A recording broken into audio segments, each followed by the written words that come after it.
Hi everyone, this is Heather Lautinen from the Flourish.Academy. This is episode 205. We're talking about repetitive strain or any photography related injury today because a few days ago I noticed that my friend Charlie posted after doing her mini sessions all day, she was saying that her hand felt like it was cramped and it was really hurting and bothering her, and this is something very, very serious that we need to talk about because it is a real thing and it happens to a lot of photographers.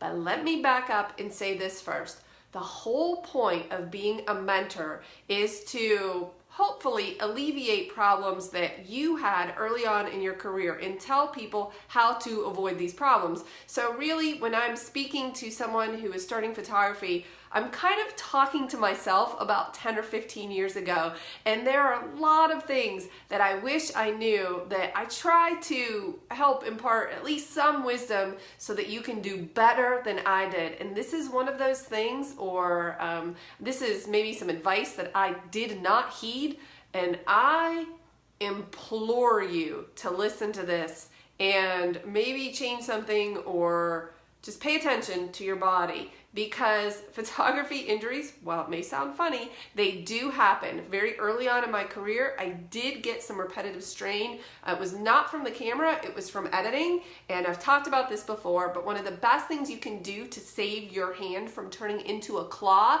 is to invest in a Wacom tablet, because using the stylus to edit is much more natural to the hand than using a mouse. I would highly recommend getting really good at editing. If you don't outsource it, then make sure you're being as efficient as possible to save your arm and your wrist. This was a real problem for me. I sought out medical care very early on in my career. I had to wear a brace at one point all day, every day, and then finally just at night. And every once in a while, it still bothers me and I have to wear something at night.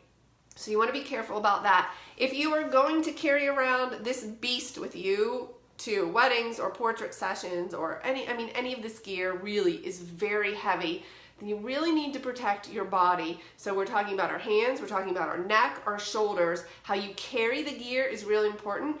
I don't know if I was trying to be some sort of hero or whatever, but I would always carry 2 cameras at weddings and sessions. And that's just not good for you unless you're doing it properly with maybe some type of holster that, is ergonomically correct and supports your body properly. I was not. I was putting it on my shoulders. I was swinging them around like a freak, and I've paid for that. My neck and my shoulders bother me. I see a chiropractor now. I didn't used to believe in them until he saved me. So I don't carry 2 cameras anymore. Hi Becky. Hi. Oh, I'm going to talk about that in a second. So I don't carry 2 cameras with me anymore in sessions. I have all of my extra gear in a bag, but I only carry 1 camera on my person because all of that weight, unless you're like Superman, it's some point it's going to start to bother your shoulders or your neck. I know my good buddy David Burke had to have surgery at the top of his spine where they went in through his neck, and part of that was related to this camera equipment. I would also urge you to take your health very seriously and exercise.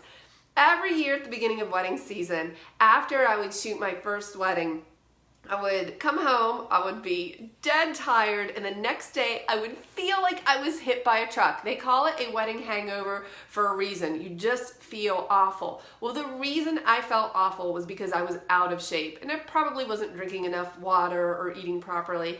And it only took me 15 years to figure this out, mostly because I'm slow. But I have finally determined the most important thing I can do is take care of my body. So I exercise every single day. All right, usually 6 to 7 days a week. And I'm not like one of those hardcore exercisers. I just, I do some exercise, but almost every day I'm doing light arm weights, varying exercises to build up these muscles. And I gotta say, you can really start to see the muscles in my shoulder now, which I didn't even know I possessed. But Craig said the other day, wow, look at your shoulders. I said, thank you. I have really been working my arms and the back of my neck and my upper back just to keep them strong and healthy so that I do not get injured. See, when you're young, you either think you're invincible or you think, oh, it hurts a little bit, it'll get better. But then as you start to get a little bit older, you realize that these things could affect you long term, and it's very serious. I implore you to exercise and take better care of yourself. And if you're going to shoot weddings or anything where you're carrying the gear longer than a few hours, then you really need to have some kind of regimen with your arms. I almost, it's beyond implore. What's a stronger word? I mandate.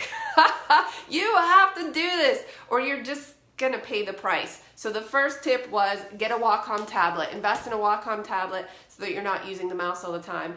Invest in Lightroom and Photoshop training so you can get super efficient at it, so you're not spending countless hours in front of the computer.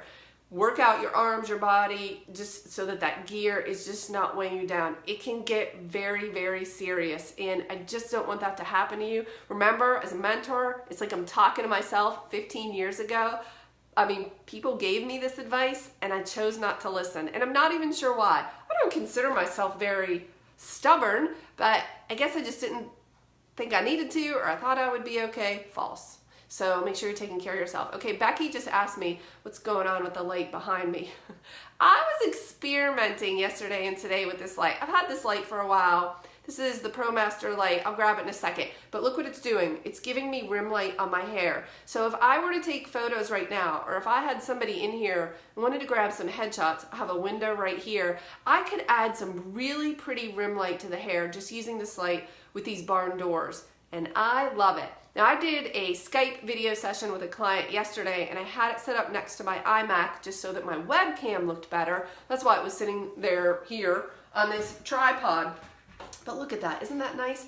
I have this turned down to, I think one of the lowest settings, and I also obviously have it really warmed up. So the reason I love this light so much is because it's adjustable, as is the color temperature. So besides the brightness, I have it plugged in right now because I didn't charge the battery. So I can increase the brightness, obviously, and it goes up to 99. So this is wow, this is 99 brightness.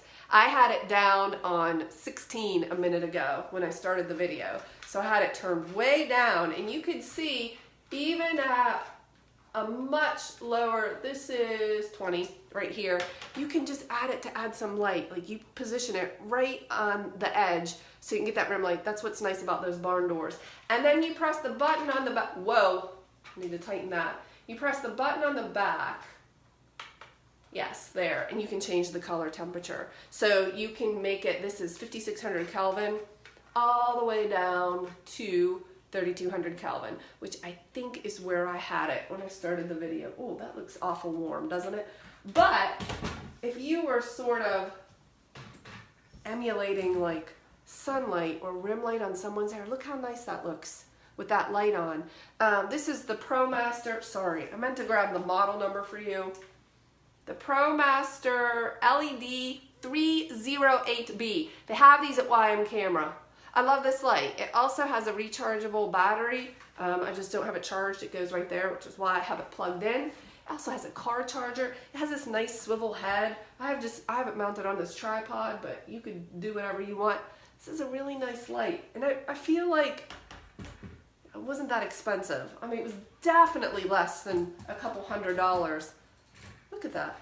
So if you were to take somebody's photo right here, you could produce rim lighting like you would get from being backlit from the sun. So you see that? I want you to look at it. Look at it. Do, do, do, do, do, do, do. Yes. Look at that, Becky. And then I'm going to turn it off. Or I could just turn it away. And look, no rim lighting. All of a sudden I feel very drab and boring without my rim lighting. I want it back. You should pick one of these up. I think it's going to be fun. Oh, which reminds me, by the way, I just posted on YM's page. I'm going to be there this Friday playing with the A1. I feel like I should do that in a separate video. So we'll talk about that soon. Have a great day. I'll see you.